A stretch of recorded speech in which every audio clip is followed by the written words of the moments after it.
बिस्मिल्लाहिर्रहमानिर्रहीम अस्सलामुअलैकुम। Welcome to देसी इंग्लिश फिटनेस यूट्यूब चैनल। उम्मीद करता हूँ कि सब खैरियत से होंगे। नए आने वाले दोस्तों से रिक्वेस्ट है कि मेरे चैनल को सब्सक्राइब करें और साथ ही बेल आइकन के बटन पर क्लिक लाजमी करें ताकि मेरी हर नई आने वाली वीडियो की अपडेट आपको टाइम पे मिल सके। तो गाइज़ आज की वीडियो में जो हम बात करेंगे वो एक दोस्त का मैसेज आया था। वो बोल रहा था कि मुझे शहवत बहुत ज़्यादा आती है, इंतशार जो है बहुत ज़्यादा पैदा होता है, नफ्स में सख्ती बहुत ज़्यादा आती है। जब नफ्स में सख्ती ज़्यादा आती है तो उसके बाद फिर मज़ी के कतरे वगैरह यानी कि पानी के कतरे से निकलने शुरू हो जाते हैं। तो वो जो कतरे निकलते हैं वो मज़ी के कतरे हैं। तो वो बोलता है कि मुझे ऐसे महसूस होता है कि जैसे मुझे ज़कात हिस्सा है उसकी वजह से ऐसे होता है, लेकिन मैं कोई भी ऐसा काम नहीं करता, लेकिन फिर भी उसके बावजूद मेरे साथ ये मसला दरपेश है। तो इसके बारे में मुझे कोई ऐसी मेडिसिन, ऐसी कोई चीज़ बताइए जो मैं खाऊं और मेरा ये मसला जो है वो हल हो जाए। तो इसी के ऊपर आज हम बात करेंगे और इसी के साथ मैं आज आपको एक नुस्खा बताऊंगा आसान सा, वो आप लोग इस्तेमाल करेंगे तो इंशाल्लाह इससे आपको बहुत ज़्यादा फ़ायदा होगा। और जिनको ज़कात हिस्सा का अगर मसला है या मज़ी का मसला है या फिर एहतलाम वगैरह का मसला है वो भी इससे ठीक हो जाएगा। लेकिन पहले हम बात करते हैं कि उस नौजवान के ऊपर जो उसने बात की है कि वो बोलता है कि मैं बिल्कुल फ़िट हूँ, मुझे कोई वैसा मसला नहीं है, ना ही मैं कोई ऐसा काम करता हूँ। तो उसकी वजह वो ये है कि वो बिल्कुल यंग है, नौजवान है, शादीशुदा नहीं है, गैर शादीशुदा है अभी। तो ज़ाहिर बात है जो आदमी शादीशुदा होगा उसको इतनी शहवत नहीं आती अगर वो अपनी बीवी के पास है। तो अगर वो दूर है, जैसे आदमी दूसरे शहर में या दूसरे मुल्क में चला जाता है, तो उसको भी नौजवान की तरह ही शहवत आनी शुरू हो जाती है, नफ्स में सख्ती आनी शुरू हो जाती है, उसके साथ भी ये मसला दरपेश आ सकता है। लेकिन अगर उस नौजवान को ये मसला है तो वो उसकी जिस्मानी फ़िटनेस की वजह से वो तंदुरुस्त है, बिल्कुल ठीक है, बिल्कुल फ़िट है, उसकी वजह से उसको ये शहवत आती है, ये नफ्स के अंदर सख्ती जो है उसके अंदर पैदा होती है। तो ज़ाहिर बात है जब बार बार नफ्स के अंदर सख्ती आएगी तो उसकी वजह से होगा क्या कि बाद में नफ्स के अंदर से पानी के कतरे से जो है निकलने शुरू हो जाते हैं, जिसको तिब्बी की ज़ुबान में मज़ी बोला जाता है।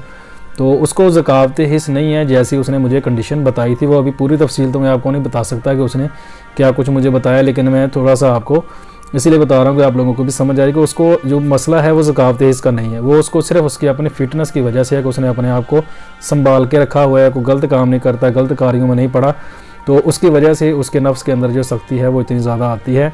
तो उसी की वजह से नफ्स के अंदर से कतरे वगैरह निकलते हैं। तो वो चाहता है कि उसकी जो नफ्स की इंतशार इतना जो पैदा होता है वो ख़त्म हो जाए, नॉर्मल हो जाए। तो मैंने उसको जो मशवरा दिया वही मैं आप लोगों को मशवरा देता हूँ। और आप लोगों में से किसी भाई के साथ ऐसे होता है तो वो कभी भी किसी हकीम के पास या कोई ऐसी मेडिसिन इस्तेमाल ना करे जिससे इंतशार में कमी आए, क्योंकि अभी आप यंग हो, गैर शादीशुदा हो, तो आपको कोई ऐसी मेडिसिन दी जा सकती है जिससे आपका इंतशार जो है वो ख़त्म हो जाएगा। लेकिन जब आपकी शादी होगी, जब आपको इस इंतशार की ज़रूरत होगी, तब ये पैदा नहीं होगा, तो उसके लिए आपको बहुत ज़्यादा बाद में मुश्किलात का सामना करना पड़ेगा। तो इसलिए ऐसी कोई मेडिसिन आपने इस्तेमाल नहीं करनी जिससे आपका इंतशार जो है ख़त्म हो। इसके लिए सबसे बेस्ट जो तरीका है वो यही है कि आप नमाज़ वगैरह पढ़ें और खुदा का जिक्र करें, और तो उसी से आपका ये मसला जो है वो हल हो जाएगा। लेकिन उसके लिए फिर भी एक बेहतरीन और आसान सा मैं आपके लिए नुस्खा लेकर आया हूँ। ये नुस्खा जो है वो लंबे अरसे के लिए, कम से कम 1 महीना 2 महीना वो लोग इस्तेमाल कर सकते हैं जिनको वाकई कोई मसला है एहतलाम का, ज़कात हिस्स वगैरह का, ऐसा कोई उसको मसला है तो वो इसको इस्तेमाल लंबे अरसे के लिए कर सकते हैं। लेकिन अगर जैसे इस भाई ने बताया अपना मसला, अगर ऐसा मसला किसके साथ है कि उसकी फ़िटनेस की वजह से और उसकी सेहत की वजह से उसके नफ्स में सख्ती आती है, तो वो इसको सिर्फ 1 हफ़्ता इस्तेमाल करे। 1 हफ़्ता इस्तेमाल करने के बाद उसको 1 महीने के लिए छोड़ दे, 1 महीने के बाद फिर 1 हफ़्ता इस्तेमाल उसको कर सकता है। तो इंशाल्लाह उसका जो मसला है वो हल हो जाएगा और उसको कोई नुकसान भी नहीं होगा। तो इसमें ये चीज़ें हमने ऐड करनी है वो मैं आप लोगों को बता देता हूँ, वो आप नोट कर लें और उसका तरीका जो है वो अच्छे से समझ लें। करना आपने क्या है कि नंबर 1 पे आपने लेना है काफूर।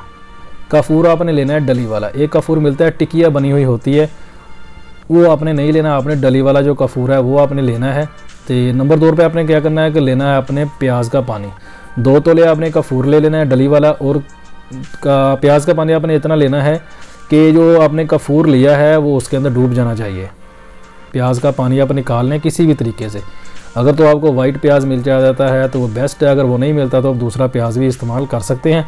तो आपने उसका पानी निकाल के कफूर के अंदर, कफूर को बर्तन में डाल के इतना पानी उसके अंदर डालना है, कफूर जो है वो उसके प्याज का जो पानी है उसके अंदर डूब जाना चाहिए। उसके बाद आपने करना क्या है कि उसको आपने 1 घंटे के लिए रख देना है और उसके बाद उसको आपने रगड़ना यानी कि उसको स्टार्ट कर देना है। आपने इसको खरल करना है 1 दिन 2 दिन 3 दिन, अब 3-4 दिन उसको डेली 1 घंटा 2 घंटे खरल करेंगे तो उसका जो पानी है कुछ वो अपना 2-3 दिन गुजरने की वजह से खुश्क हो जाएगा हवा के साथ, और कुछ आपके रगड़ने की वजह से वो पानी खुश्क हो जाएगा। पानी जब खुश्क हो जाए, कफूर खाली बच जाए, तो उसका आपने करना क्या है कि उसके आप 2 तरीक़ों से इस्तेमाल कर सकते हैं। नंबर 1 पे आप उसकी गोलियाँ बना सकते हैं, नंबर 2 पे आप उसको वैसे भी इस्तेमाल कर सकते हैं। मकदार उसकी आपने लेनी है चने के बराबर।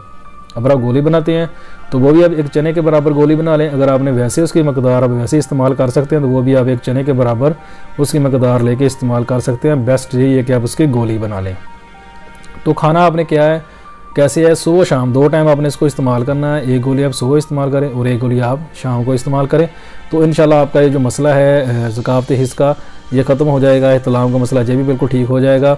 तो जिन भाइयों को ये प्रॉब्लम है कि वो फिट है बिल्कुल, उनको कोई मसला नहीं है, लेकिन उसके बावजूद नफ्स के अंदर सख्ती बहुत ज़्यादा पैदा होती है, तो यंग है, अभी गैर शादीशुदा हैं, तो उनके लिए बेहतरीन और ज़बरदस्त चीज़ है।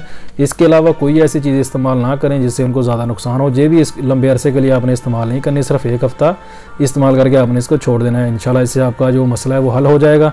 और बाकी ये है कि नमाज़ वगैरह पढ़ें, कुरान की तिलावत करें, अपना जो जहन है वो ऐसी चीज़ों से हटाएँ कि जिसकी वजह से आपके नफ्स के अंदर सख्ती पैदा होती है। तो ये थी आज की वीडियो। उम्मीद करता हूँ कि आप लोगों को पसंद आई होगी। दुआओं में याद रखिएगा। मिलते हैं किसी ऐसी नई वीडियो में, तब तक के लिए अल्लाह हाफिज़।